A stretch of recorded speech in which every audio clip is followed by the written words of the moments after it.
요한계시록 2장 10절의 말씀, 한 절 말씀을 우리 함께 한 목소리로 읽도록 하겠습니다. 함께 읽습니다. 너는 장차 받을 고난을 두려워하지 말라. 볼지어다 마귀가 장차 너희 가운데에서 몇 사람을 오게 던져 시험을 받게 하리니 너희가 10일 동안 환난을 받으리라. 내가 죽도록 충성하라. 그리하면 내가 생명의 관을 내게 주리라. 아멘. 반갑습니다. 잘 지내셨죠? 네. 오늘은 우리 신약 성경 공부 17번째 시간입니다. 드디어 계시록까지 왔네요. 마태복음부터 시작했는데 드디어 계시록까지 오고야 말았습니다. 계시록 오늘 하고 다음 주 하고 하면 두 번에 걸쳐서 계시록을 다루게 됩니다. 두 번만 가지고서야 계시록을 어떻게 우리가 다 상세하게 보겠습니까마는 그래도 전체적인 그림은 큰 그림, 큰 윤곽, 계시록이 이런 느낌이다 하는 건 두 번만 저희가 집중하셔도 잘 알 수 있을 겁니다. 나중에 우리가 이제 기회가 되면 좀 더 시간이 지난 후에 계시록을 한 장 한 장 살펴보는 시간도 가지려고 계획하고 있습니다. 이제 다음 주까지 하면 우리 신약 성경 공부는 끝나게 되는데 기억이 나십니까? 한 거? 뭐 바울의 2차 전도 여행 이런 거 다 기억나세요? 까마득하게 느껴지죠? 옛날 옛적 이야기로 느껴지죠? 다행입니다.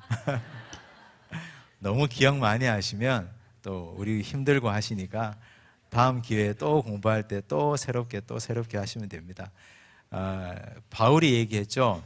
오직 뒤에 있는 것은 잊어버리고 오직 한 일 표대를 향하여 가라 했으니까 이미 지나간 거 그거 붙들고 또 하겠다고 하지 마시고 이제 1월달, 2월달 두 달 동안은 구약을 읽으시기 바랍니다. 3월 첫 주일부터는 우리 구약 성경 공부를 시작하려고 하니까 이제 구약 공부를 하기 전에 구약 성경을 읽으셔야 됩니다. 근데 구약은 굉장히 양이 많아요. 구약은 내년에 1년 동안 1학기, 2학기 나누어서 총 32주 정도로 하려고 하는데 먼저 1학기까지 읽으셔야 될 분량은 적어도 열왕기 상하까지는 읽으셔야 됩니다. 그래서 1월, 2월 두 달 동안은 창세기부터 시작해서 열왕기 상하까지는 한번 읽고 그리고 3월을 맞이하셔야 헤매지 않습니다. 제일 당황스러울 때는 내 성경이 너무 하얄 때 다른 사람의 성경은 막 이렇게 표시가 되어 있는데 폈는데 다시 돌아가고 너무 안 읽어서 성경을 1월, 2월 두 달 동안은 적어도 열왕기 상하까지는 꼭 한번 읽고 감동되는 건 줄도 치시고 그래서 3월을 맞이했으면 좋겠습니다. 자, 요한계시록입니다. 교재를 한번 보시면요. 저자가 사도 요한이라고 되어 있고 기록 장소는 반모섬이고 말세에 일어난 일들을 환상 중에 받고 기록한 책이고 그 다음이 중요하죠. 당시 교회가 처한 상황을 이겨내면 반드시 승리할 것이라는 현실적 믿음을 강조한 책이다. 우리는 요한계시록을 현실이라는 바탕 위에서 읽어야 됩니다. 이 굉장히 중요한 말입니다. 계시록은 자꾸 공중에 붕 띄워놓고 생각하니까 계시록이 이단들이 자꾸 가지고 놀기 좋은 책이고 현혹하기에 좋은 책이 됐습니다. 계시록은 현실적인 믿음을 강조한 책이다. 이걸 좀 이따가 설명을 좀 드리겠습니다. 자, 기록 연대는 AD 85년에서 96년경쯤 된다. 이렇게 보시면 되고 요한계시록과 666 그리고 요한계시록과 14만 4천 이 두 가지는 계시록을 보는 이 렌즈이기 때문에 두 가지를 꼭 설명을 하고 넘어가겠습니다. 그리고 묵시문학이라는 말이 밑에 나오는데요. 이건 어떤 의미냐 하면 어렵게 적어 놓으니까 묵시문학인데 쉽게 말하면 암호책이라는 말입니다. 암호. 그 당시 기독교가 공인되기 전이었습니다. 기독교가 공인되기 전이었으니까 성경책도 금서겠죠. 누군가가 성경을 읽다가 걸리면 어떻게 될까요? 큰일 나잖아요. 그리고 또 그 당시 예수 믿는 사람을 핍박하는 로마 황제 도미시안 2세 치하였습니다. 도미시안 2세가 보니까 사탄이에요. 이건 영락없는 사탄이에요. 사탄이 힘을 주지 않고서는 도저히 저렇게 할 수가 없거든요. 그런데 편지를 써가지고 지하에서 점조직으로 숨어서 신앙생활하는 교회에다가 편지 써서 도미시안 황제는 나쁜 사탄과 같습니다. 이렇게 너무 정직하게 편지 써가지고 돌리고, 그러니 도미시안 황제의 핍박을 피해서 우리는 끝까지 견뎌봅시다, 이렇게 실명을 거론하고 막 쓰면 그거 가져가다가 발각되면 어떻게 될까요? 가져간 사람이나 배달하려고 한 곳이나 보낸 사람이나 목숨이 온전치 못하겠죠. 그래서 어떻게 썼느냐?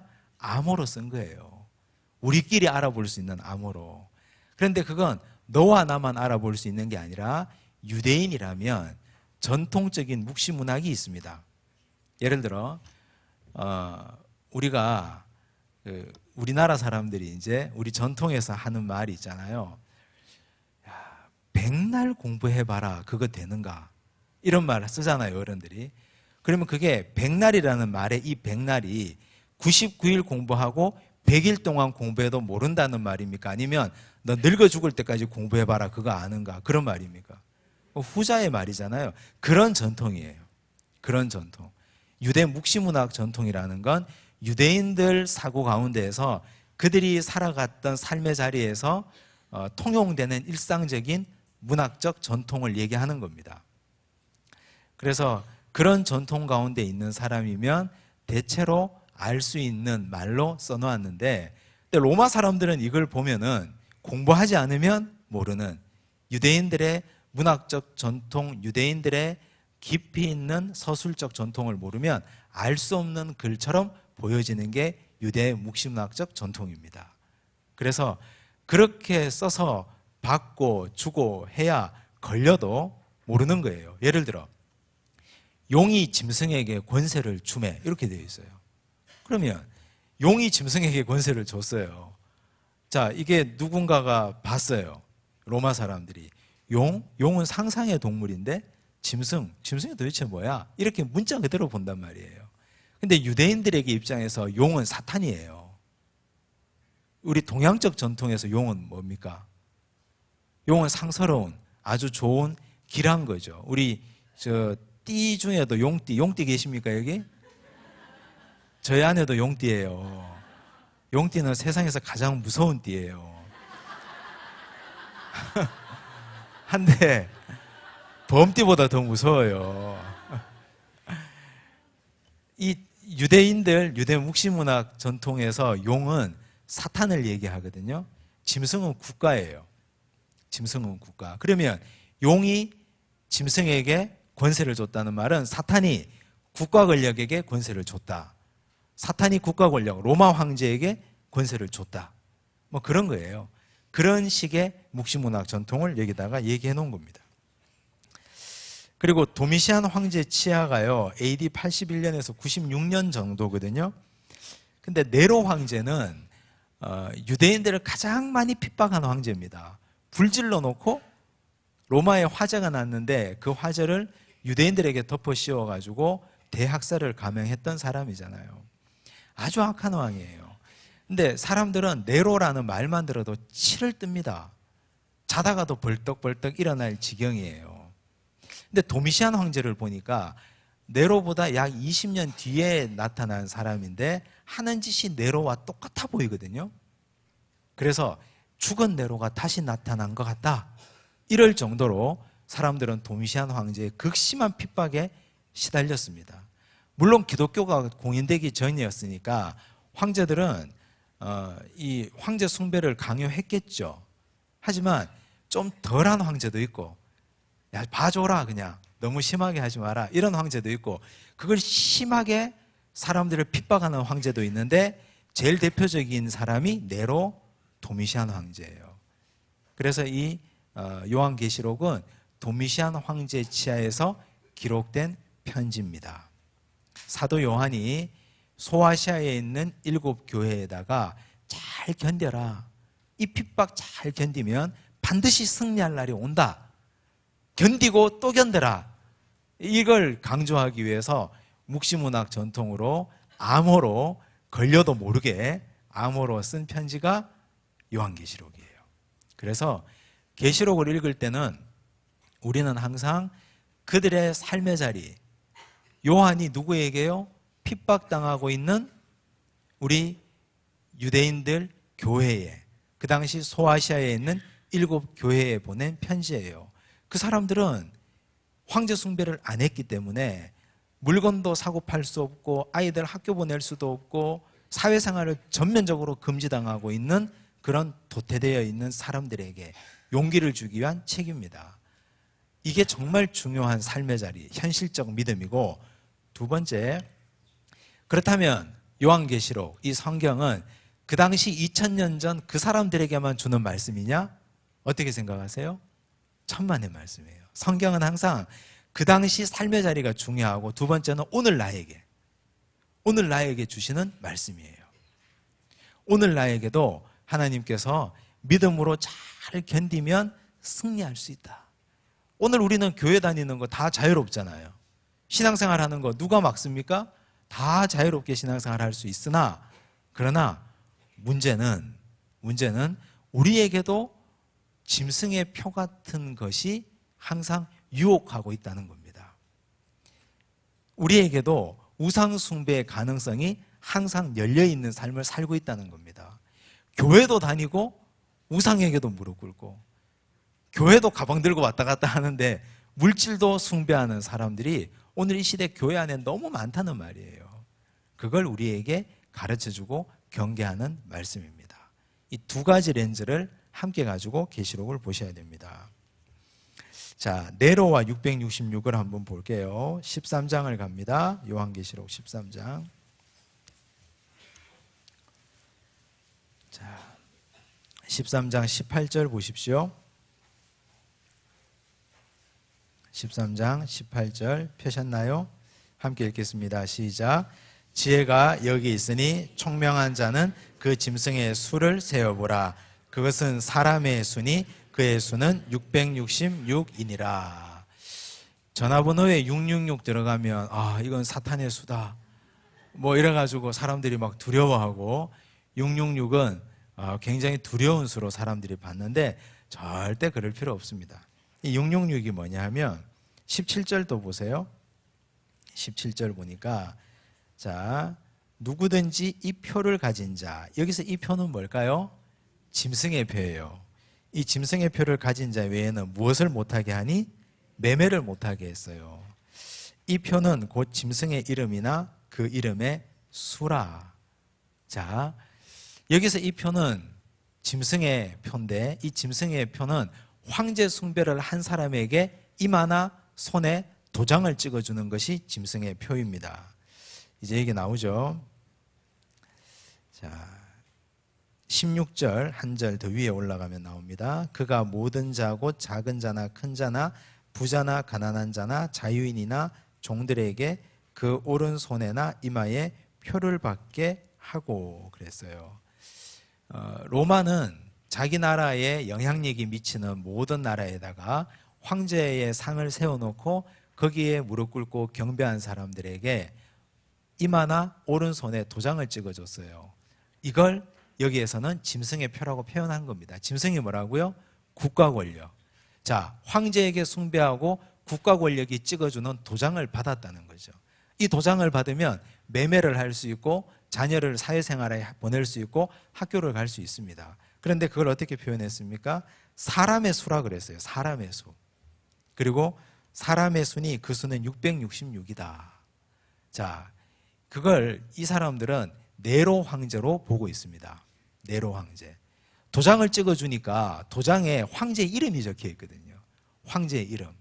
자, 누구 황제의 신상에 절하고 도장을 받았다.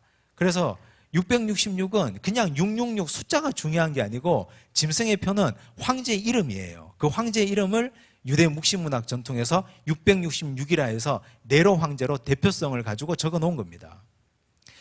옛날에 이 네로 황제라는 네로 케이사르라는 이름을 히브리어로 바꾸면요, 히브리어는 단어마다 음가가 있습니다. 한 단어, 알파벳 한자가 숫자의 무게를 가져요. 알파벳이 1, 2, 3, 4, 5, 6, 7이라는 게 통용되기 전이었기 때문에, 그래서 이름이 그 숫자를 다 더하면 666이 나와요. 이걸 게마트리아식 해석이라고 하는데, 네로 황제 이름을 히브리어로 바꾸어서 숫자를 다 정리하면 더하면 666이 나옵니다. 그래서 이걸 유대인들이 짐승의 표, 황제에게 절하고 받은 황제 숭배 표라고 표현하면 다 드러나니까 지혜 있는 자는 그 수를 세어보라. 그 수는 사람의 수니 그의 수는 666이니라. 이렇게 표현한 거예요. 숫자 자체가 문제가 아니고 황제 숭배를 하면 도장을 찍어주는데 그 도장에 황제 이름이 적혀 있다는 겁니다. 이것은 배교한 사람이 받은 표라는 거죠. 오늘 이 시대에 우리가 666이라는 숫자, 옛날에는 이걸 바코드라 그랬어요. 옛날에 몇십 년 전에는.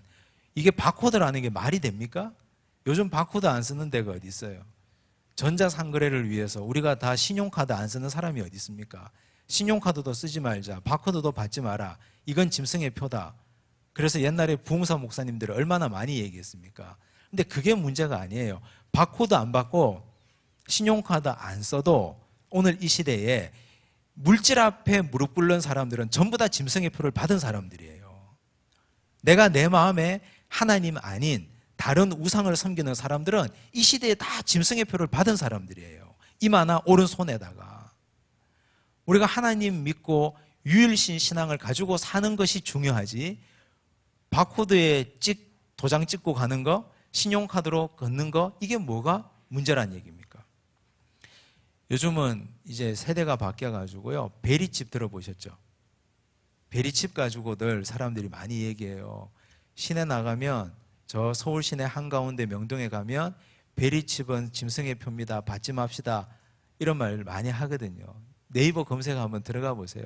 베리칩과 666 얼마나 무시무시한 얘기 많이 적어놨는지.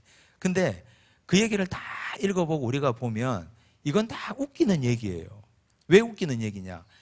우리가 치료를 위해서, 당뇨병이나 유전병의 치료를 위해서 내 생체 정보가 들어가 있는 칩을 내 몸에다가 이식을 해요.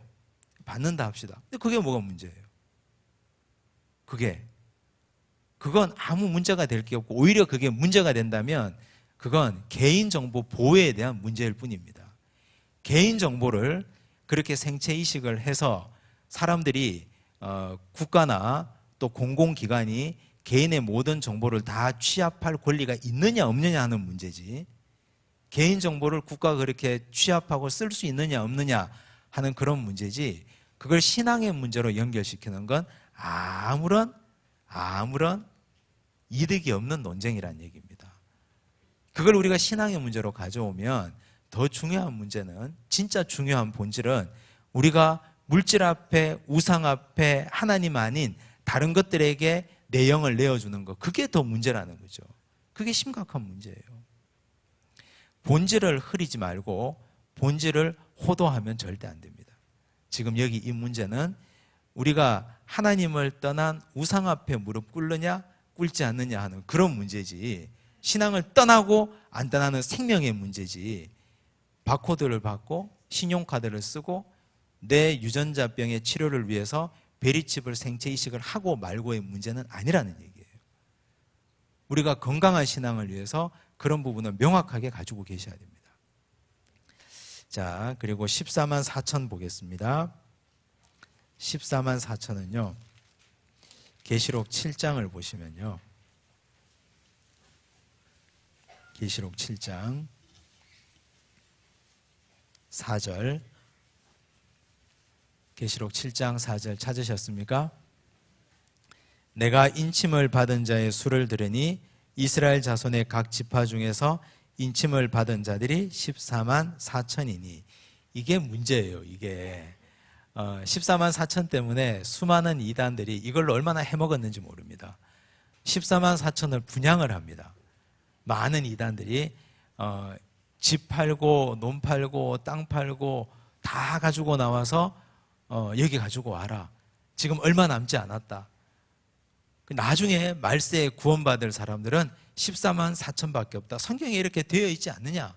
그래서 14만 4천을 계속 얘기해요. 신천지에서 하는 게 각 지파별로 숫자 세는 거잖아요.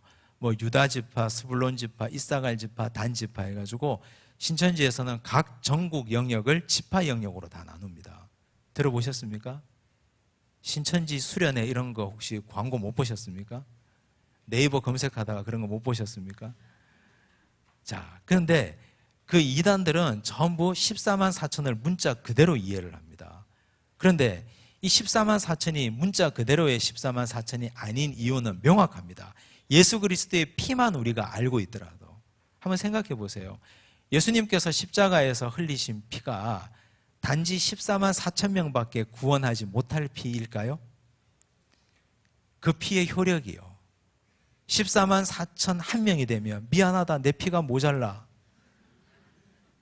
미안하다, 14만 4천 한 명부터는 내가 구원하고 싶어도 못한다. 내 피가 이게 다야.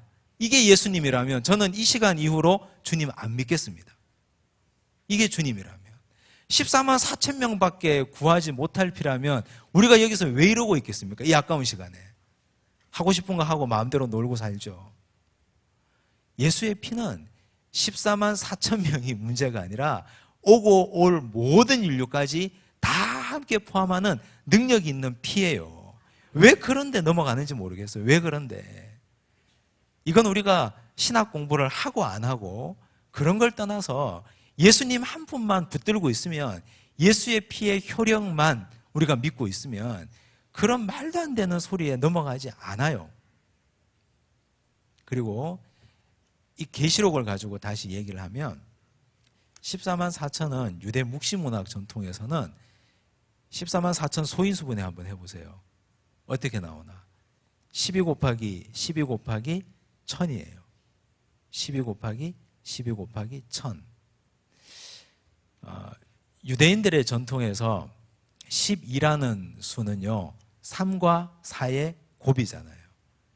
우리나라 전통에서 4라는 수는 한자 4 때문에 굉장히 거부감 있는 수예요. 아파트도 1, 2, 3, 5층. 분명히 4층인데 1, 2, 3, 5층. 특히 병원 가면 1, 2, 3, 5층 이렇게 하잖아요. 왜 4층을 경원시 하는지 모르겠지만 중국 사람들은 8을 좋아하고 또 서양 사람들은 7을 좋아하고 유대인들은 3과 4를 좋아합니다. 3은 하늘의 수, 4는 땅의 수. 그래서 하늘의 수와 땅의 수가 더해진 7을 완전수라고 하죠. 주님, 내가 내 원수를 몇 번이나 용서하면 좋을까요? 우리 예수님이 7번씩 70번이라도 용서하라는 말은 70 곱하기 7, 490번만 용서하라는 말이 아니라 무한정 용서라는 말이죠. 3과 4의 곱, 12, 완전수입니다. 완전수는 7과 12를 완전한 수라고 보죠. 이스라엘 12지파, 예수님의 12제자. 그래서 12는 하늘과 땅의 수가 곱해진 수예요. 근데 그 수가 또 2번 곱해졌어요. 어마어마하게 많은 수를 말하죠. 어마어마하게 셀 수 없이 많은 수. 10이 하나만 해도 무지무지하게 많은 수. 우리가 셀 수 없는 수예요. 근데 거기다가 1000이 붙었어요. 1000 단위는 군대 단위예요. 민수기에 보면 민수기에서 이스라엘 백성들을 숫자를 세거든요. 이스라엘 백성들 숫자를 셀 때 제일 큰 단위가 1000이에요. 10부장, 50부장, 100부장, 그 다음 뭐예요? 1000부장, 10,000부장 있어요, 없어요? 있어요? 아, 헷갈리시네 이제. 10,000부장 없어요. 2,000부장도 없고 군대의 단위 중에 가장 큰 단위가 1000입니다. 그래서 1000이라고 할 때는 군인 단위예요. 군대 단위. 수없이 셀 수 없이 많은 숫자가 저 악한 영에 대항하는 군대와 같은 조직이다. 이게 14만 4천의 의미입니다. 그래서 이단들이 아무리 14만 4천이 문자 그대로의 14만 4천이다. 지금 얼마 남지 않았다. 집 팔고 논 팔고 땅 팔고 너 회사 다니는 거 다 때려치고 다 와라 그래도 웃기는 소리 하지 마라 그러셔야 돼요. 예수님의 피의 효력, 유대 묵시문학 전통에서 숫자의 의미, 이걸 우리가 이해하시면 14만 4천은 셀 수 없이 많은 무리를 표현하는 겁니다. 7장 9절 보세요. 셀 수 없는 많은 무리라고 나오고 있어요. 9절 보니까 이 일 후에 내가 보니 각 나라와 족속과 백성과 방언에서 아무도 능히 셀 수 없는 큰 무리, 이게 14만 4천이에요.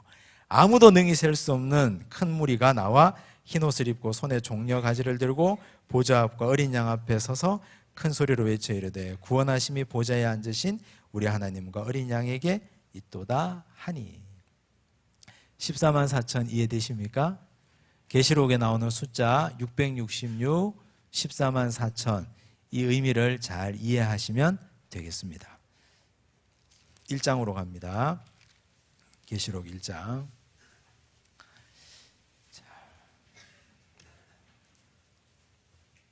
1장 3절 보십시오. 이 예언의 말씀을 읽는 자와 듣는 자와 그 가운데 기록한 것을 지키는 자는 복이 있나니 때가 가까움이라. 어떤 자가 복이 있다고요? 읽는 자, 듣는 자, 지키는 자. 그래서 우리가 복 받는 자가 되기 위해서는 말씀을 읽고 그리고 듣고 그리고 행해야 됩니다. 말씀을 읽고 듣고 행하는 이 세 가지를 하지 않으면 우리는 복 있는 자라고 할 수 없습니다. 자, 그 다음 11절 보세요. 이르되 내가 보는 것을 두루마리에 써서 에베소, 서머나, 버가모, 두아디라, 사데, 빌라델비아, 라우디게아 등 7교회에 보내라 하시기로. 그래서 요한계시록은 쓰는 사람은 누구예요? 사도 요한, 받는 사람은 7교회. 그 7교회는 아직까지 기독교가 공인되기 전 로마 지하교회 교인들이다. 그리고 그 교회는 극심한 핍박 가운데 시달리고 있는 교인들이다. 그래서 이 교회에 편지를 쓰면서 유대 묵시문학적 정통으로 자기들끼리만 아는 암호로 기록해서 들켜도 우리는 소설입니다. 환타지 소설입니다. 용하고 짐승하고 싸우고요. 42달 동안 짓밟히고 이런 소설입니다. 이렇게 하려고 써보낸 편지다. 이렇게 이해하시면 됩니다. 2장과 3장에 보면 교회 이야기가 나오는데요. 교회의 정체성이 나와요. 똑같은 패턴이 반복됩니다. 한번 봅시다. 2장 1절 보세요. 2장 1절. 첫 번째 교회가 어떤 교회입니까? 에베소 교회의 사자에게 편지하라. 오른손에 있는 7뼈를 붙잡고 7 금촛대 사이를 거니시는 이가 이르시되. 이 사람은 누굽니까? 예수 그리스도예요. 예수 그리스도가 뭐 하셨습니까? 이르시되. 예수 그리스도가 이르시되. 자, 이런 예수 그리스도가 이르셨어요. 말씀하신 내용들이 나와요. 나오다가 7절에 보세요. 뭐라고 합니까? 귀 있는 자는 성령이 교회들에게 하시는 말씀을 들을지어다. 들을지어다 하고 호응되는 말이 뭐예요? 아까 우리가 읽었던 이르시되. 이르시되 들을지어다. 이걸 호응 관계라고 하죠. 짝이 맞다는 말이에요. 말을 하니까 들어야 될 거 아닙니까? 즉 한마디로 얘기하면 예수께서 이르시되 귀 있는 자는 들을지어다. 이해되십니까? 자, 예수 그리스도가 어느 교회에게 말씀하셨습니까? 에베소 교회에게. 에베소 교회에게 이르시되 이런 내용들을 너희는 들을지어다. 똑같아요. 8절. 서머나 교회의 사자에게 편지하라. 처음이며 마지막이요 죽었다가 살아나시니. 누구세요? 예수님. 예수님이 서머나 교회에게 뭐 하셨습니까? 이르시되. 내용을 얘기하죠. 그러다가 11절에 뭐라고 하십니까?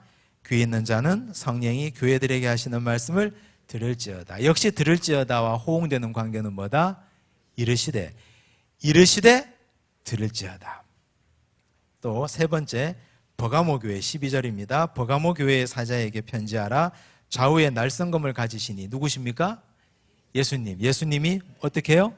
이르시되. 찾아보세요. 이제 17절 찾으셨습니까? 귀 있는 자는 성령이 교회들에게 하시는 말씀을 들을지어다. 똑같아요. 18절. 두아디라 교회에게 사자에게 편지하라. 그 눈이 불꽃 같고 그 발이 빛난 주석과 같은 하나님의 아들이 누구실까요? 예수님. 그가 이르시되. 이르신 내용들이 나오고요. 29절.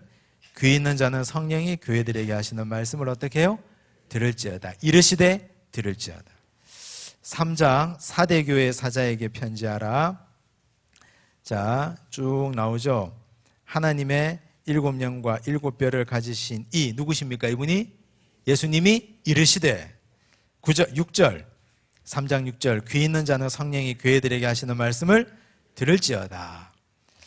계속합니다. 왜 계속하느냐? 중요하니까요. 7절 빌라델비아 교회의 사자에게 편지하라. 거룩하고 진실하사 다윗의 열쇠를 가지신 이 누구십니까? 예수님. 예수님이 이르시되 13절 귀 있는 자는 성령이 교회들에게 하시는 말씀을 들을지어다. 이르시되 들을지어다. 14절 라우디게아 교회의 사자에게 편지하라. 아멘이시오 충성되고 참된 증인이시오 하나님의 창조의 근본이시니 누구십니까? 예수님. 예수님이 이르시되 22절 귀 있는 자는 성령이 교회들에게 하시는 말씀을 어떻게 해요? 들을지어다. 자, 7번이나 반복했어요. 숨차가며. 이렇게 2장과 3장이요 하나의 프레임으로 틀로 짜여져 있습니다. 예수께서 어떤 교회에게 이르시되 이런 내용들 귀 있는 자는 들을지어다. 교회의 정체성이 뭐예요? 말씀은 누가 합니까? 교회의 정체성. 말씀은 누가 해요? 예수님이 말씀하시고 우리는 듣는 거예요. 이게 교회의 정체성이에요. 다른 거 없어요. 교회는 예수께서 말씀하시고 성도는 잘 들으면 됩니다. 근데 요즘은 뒤집어졌어요. 사람들이 말이 많아요. 예수님은 말씀을 하시는데 안 들으려고 그래요. 예수께서 말씀하시는데 그걸 들을 생각들은 별로 없어요. 역전되었어요. 사람들이 말이 많다니까요. 저마다 자기 언론이 있어요. 저마다 1인 1 방송국이에요. 다 저마다 말씀들을 자기의 진리를 다 말씀하시고 그 다음에 귀 있는 예수여 들을지어다. 이러고 있어요. 이러니까 교회가 제대로 될 리가 있나요? 그래서 우리는 입을 닫고 사람들은 입을 닫고 귀를 열고 교회는 모름지기 이래야 된다는 얘기입니다. 예수께서 말씀하시고 사람은 들어야 돼요. 뭔 그렇게 자기 주장이 많은지 모르겠어요. 자기 주장 해야죠. 해야 되는데 들어보면 성경적이지 않아요. 전부 다 내 생각, 내 주장, 내 경험, 또 내 자랑이에요.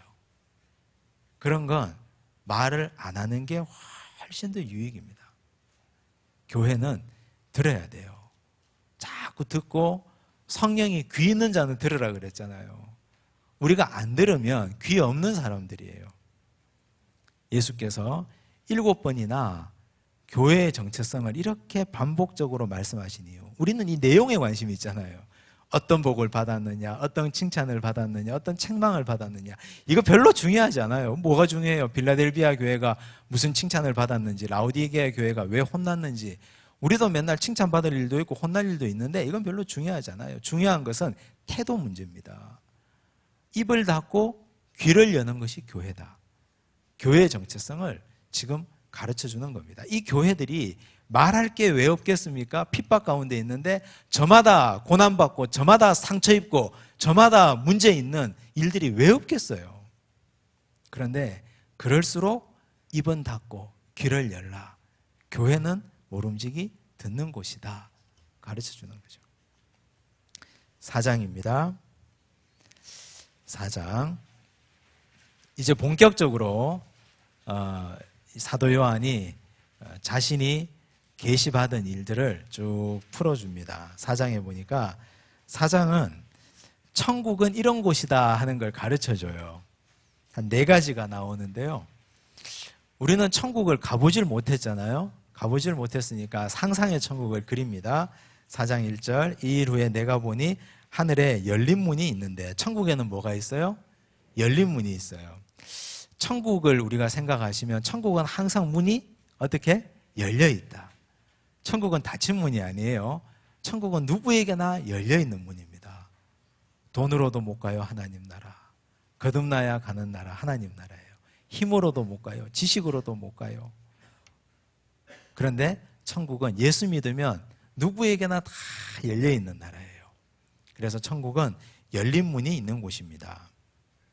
그리고 2절에 보니까 보라, 하늘에 보좌를 베풀었고 그 보좌 위에 앉으신 이가 있는데, 보좌 위에 앉으신 이가 계신데요. 누가 계실까요? 예수님이 계시고 하나님이 계시겠죠. 천국에는 하나님이 계셔요. 그렇기 때문에 예수 그리스도께서 빛이 되시고 그 빛의 근원 되신 하나님이 계시기 때문에 보좌에 계신 하나님이 좌정하고 계셔서 빛이 필요 없습니다. 해와 달과 별이 필요 없어요. 천국에는 하나님이 계시기 때문에 열린 문이 있고 하나님이 계셔요. 또 천국에는 누가 있어요? 4절에 보니까 또 보좌에 둘려 24보좌들이 있고 그 보좌들 위에 24장로들이 흰옷을 입고 머리에 금관을 쓰고 앉았더라. 24보좌 24개는 12라는 수가 두 번 더해진 게 24잖아요. 우리는 유대인들의 수의 개념을 배웠습니다. 그러면 이 24라는 것도 엄청나게 많은 수를 말하는 거예요. 10이라는 거 하나 자체가 원래 무지무지하게 많은 성도들을 얘기하는 거니까. 예수님 하나님 보좌 주변에는 수많은 성도들의 무리가 다 거기에 있어요. 구원받은 백성들이 있다는 얘기죠. 구원받은 백성들, 예수님 주위에. 천국에는 이렇게 열린 문이 있고 하나님이 계신 보좌가 있고 그 보좌 주위에 구원받은 성도들이 있다. 여기에는 누가 있을까요? 엘리야도 있을 것이고 모세도 있고 신앙의 위인들도 있고 우리 선조들도 있을 것이고 내 아버지 내 어머니도 있을 거고 우리와 같이 신앙생활 잘하다가 천국 가신 우리 신앙의 동료들도 이 안에 있겠죠. 그 다음 천국에는 또 뭐가 있다? 10절과 11절 보시면요, 10절과 11절. 자, 9절부터 볼게요. 그 생물들이 보좌에 앉으사 세세토록 살아계시는 이에게 영광과 존귀와 감사를 돌릴 때, 이건 뭐냐면 찬양이에요. 찬양. 24장로들이 보좌에 앉으신 이 앞에 엎드려 세세토록 살아계시는 이에게 경배하고 자기의 관을 보좌 앞에 드리며 이르되 우리 주 하나님이여 영광과 존귀와 권능을 받으시는 것이 합당하오니 주께서 만물을 지으신지라 만물이 주의 뜻대로 있었고 또 지으심을 받았나이다 하더라. 천국에는 찬양이 있어요. 찬양이. 천국에 가면 성경 공부가 있을까요? 없을까요? 없어요. 천국에는 성경 공부가 없어요. 천국에는 찬양만 있습니다. 찬양만. 하나님이 계신데 뭘 하나님에 대해서 공부를 해요. 공부를. 이제 우리가 공부하고 성경 암송 60개 외울 걱정 안 해도 돼요. 천국 가면은. 근데 천국 가면 있는 건 찬양밖에 없어요. 우리가 천국 가서 찬양하려면 천국을 경험하는 건 이 땅에서 우리가 찬양할 때거든요. 찬양할 때 좀 크게 하세요. 립싱크 하지 마시고. 찬양할 때 옆 사람에게 내 음치가, 내 박치가 들킬까 봐 걱정하지 마세요. 저는 가끔 일부 예배 드릴 때 걱정이 많이 돼요. 음이탈 날까 봐. 소위 삑살이 날까 봐. 근데 그냥 막 질러요. 그냥 막 해요. 뭐 소리가 뒤집어지건 말건. 뭐 어때요? 그냥 하는 거죠. 괜찮아요. 찬양할 때는 큰 소리로 찬양하시고 틀려도 좋고 박자 못 맞춰도 괜찮아요. 우리가 천국 가서 천국에서 남아있는 건 찬양밖에 없거든요. 이 땅에서 우리가 찬양할 때 천국을 미리 경험하는 경험을 먼저 당겨서 하는 것이기 때문에 이 땅에서 찬양 열심히 부르시기 바랍니다. 열심히 찬양하셔서 나중에 천국 가셔서도 열심히 찬양할 수 있으면 좋겠습니다. 5장입니다. 5장에 보면 자 1절 보세요. 내가 보매 보좌에 앉으신 이의 오른손에 두루마리가 있었어요. 안팎으로 썼고 7인으로 봉하였습니다. 힘있는 천사가 큰 음성으로 외치기를 누가 그 두루마리를 펴며 그 인을 떼기에 합당하냐 하니까 뗄 사람이 없어요. 그 봉인을 열 사람이 없어요. 그래서 울고 있었어요. 지금 사도 요한이 이걸 보고 있다가 이걸 누가 뗄까 하는데 7절 보세요. 그 어린 양이 나와서, 어린 양이 누굴까요? 예수님이죠. 예수님이 나와서 보좌에 앉으신 이의 오른손에서 두루마리를 취하시니라. 예수님만이 봉인 7인을 뗄 수 있습니다. 근데 그 뒤에 재미난 말이 나오죠. 8절, 그 두루마리를 취하심에 네 생물과 24장로들이 그 어린 양 앞에 엎드려 각각 검은고와 향이 가득한 금 대접을 가졌으니 이 향은 성도의 기도들이라. 기도를 어떻게 표현하고 있어요? 복수로 표현하고 있어요. 기도 셀 수 있나요, 없나요? 셀 수 있어요, 없어요?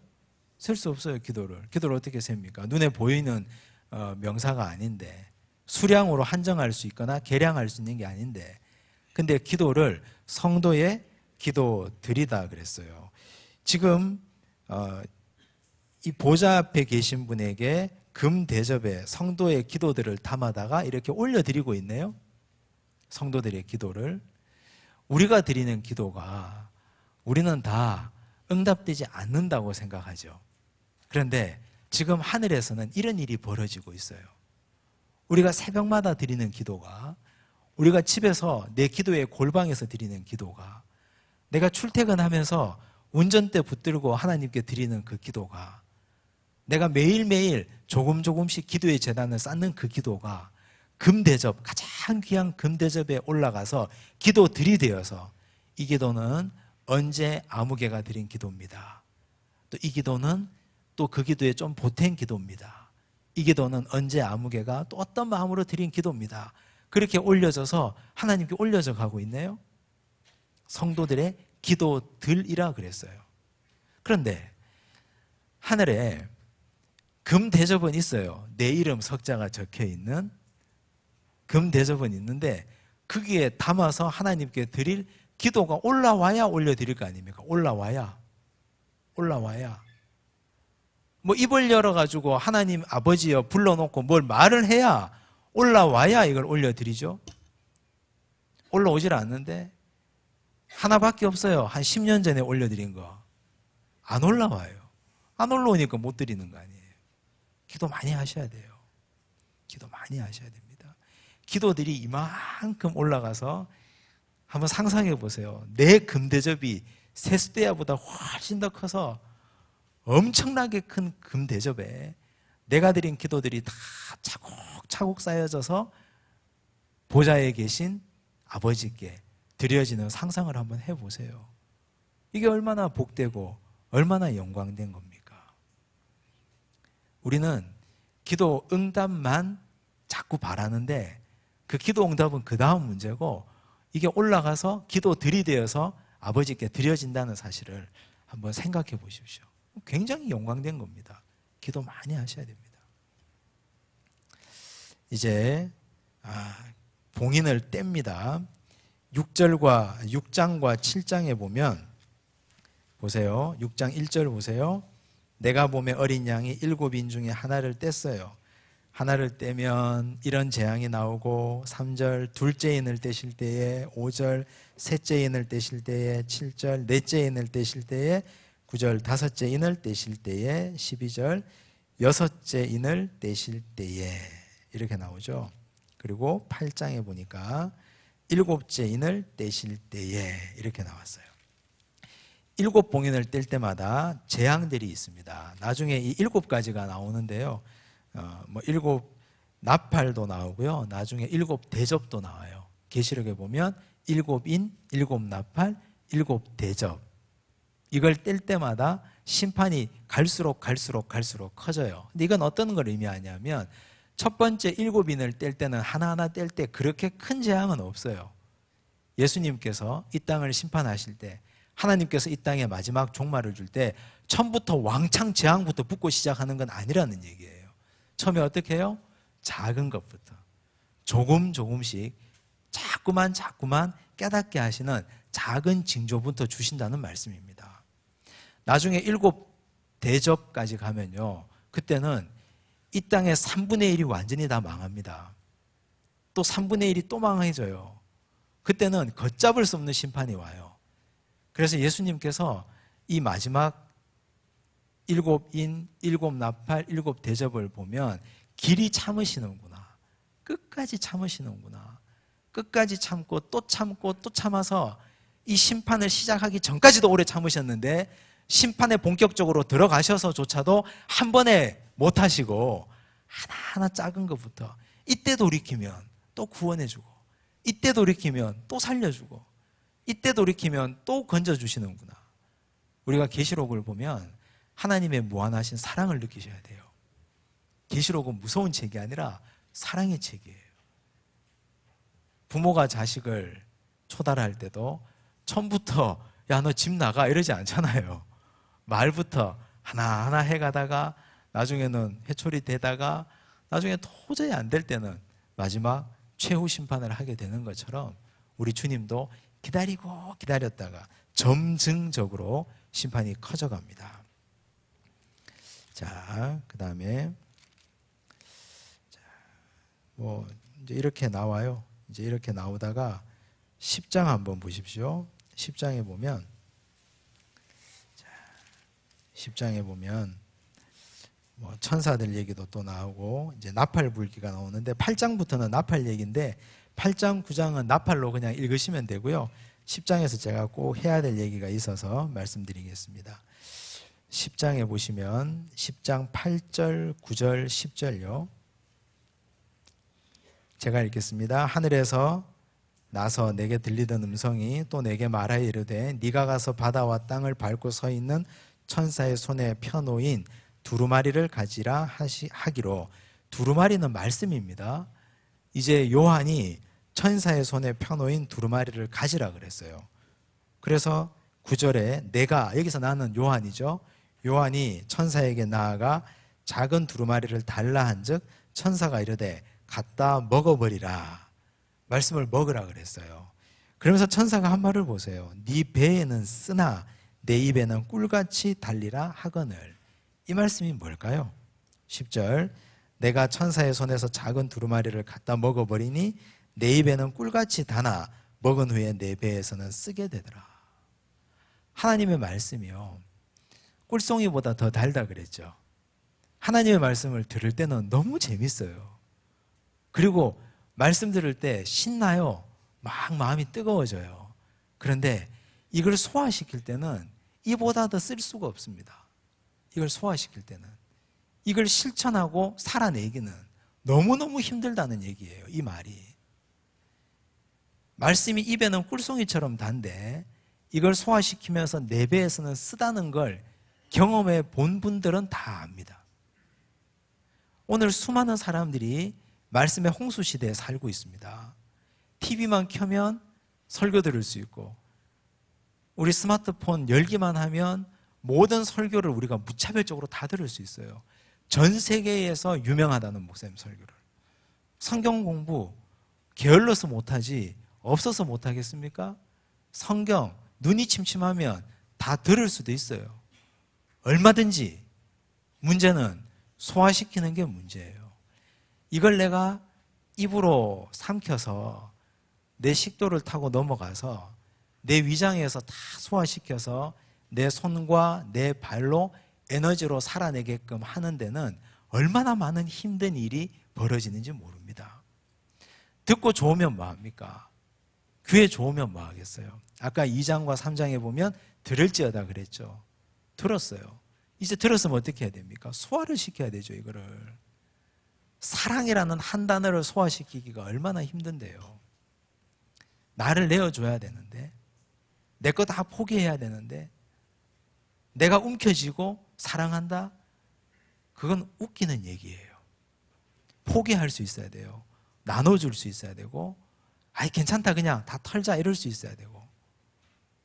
그래서 이게 힘들다는 거죠. 요한이 그 말을 하고 있는 겁니다. 자, 그리고 천사도 그 말씀을 하는 거죠. 네 입에는 단데 입에 단 걸로 절대 그치면 안 된다. 특별히 이 말세 때에는 이 말씀을 받는 소아시아에 있는 7교회는 말씀을 받아서 말씀대로 살아가려고 하면 얼마나 쓴지 몰라요. 그게 배에서 배교하지 않고 말씀을 지키며 내가 우상에게 무릎 꿇지 않고 황제 숭배하고 짐승에 표받지 않고 살아가는 게 얼마나 속이 쓰린지 몰라요. 그런데 그렇게 하라는 거죠. 그게 능력이고 그것이 하나님께서 원하시는 십자가의 길이기 때문에. 그래서 오늘 우리가 이 10장까지를 보았는데 이 10장까지의 내용이 계시록의 전반부의 내용입니다. 이제 11장부터는 다음 주에 마지막 시간에 함께 다루도록 하겠습니다. 제가 지난주에 광고 드렸는데 출석부 혹시 잊어버리신 분들은 사무실에서 다시 받아가시고 다음 주에는 들어오실 때 출석부를 꼭 내주시기 바랍니다. 출석 체크를 하고 저희가 교회에서 이제 공부하신 분들을 다 확인하려고 하니까 출석부를 꼭 내주시기 바랍니다. 기도하겠습니다. 사랑의 하나님 감사합니다. 이 말세의 때에 계시록을 통해서 우리에게 다시 깨닫게 하시니 감사합니다. 그 당시에 소아시아에 있는 7교회가 하나님의 말씀대로 하나님의 뜻대로 살고자 하고 핍박받고 고난받았던 그들처럼 우리도 오늘 이 시대에 짐승에게 무릎 꿇지 않는 자들 되게 하여 주시옵소서. 주여, 우리가 세상의 헛된 권력과 물질에게 무릎 꿇는 나약한 신앙인 되지 않게 하여 주시옵소서. 오직 하나님의 말씀에만 무릎 꿇게 하여 주시고 하나님 뜻대로만 살아가는 하나님의 말씀이 내 입에도 달고 내 속에 소화시킬 때 비록 쓰고 힘들다 할지라도 그 말씀 부여잡고 이 악한 세상, 험한 세상 살아가는 우리 모든 주의 백성들 되게 하여 주시옵소서. 교회의 본질은 말하는 것이 아니라 들음에 있다고 하셨사오니 말씀하시는 주님의 말씀에 귀 기울여 듣게 하여 주시옵소서. 하나님의 나라 저 천국에는 찬양이 울려 퍼진다 하셨사오니 우리 입술에 언제나 찬양의 열매만 있게 하여 주시옵소서. 이제 우리 가정으로 돌아갑니다. 가정에 평안도 주시고 행복도 주시고 우리 삶의 여정마다 하나님의 동행하심을 매일매일 경험하는 우리 가정 주의 백성들 되게 하여 주시옵소서. 모든 말씀 예수님 이름으로 기도드리옵나이다. 아멘.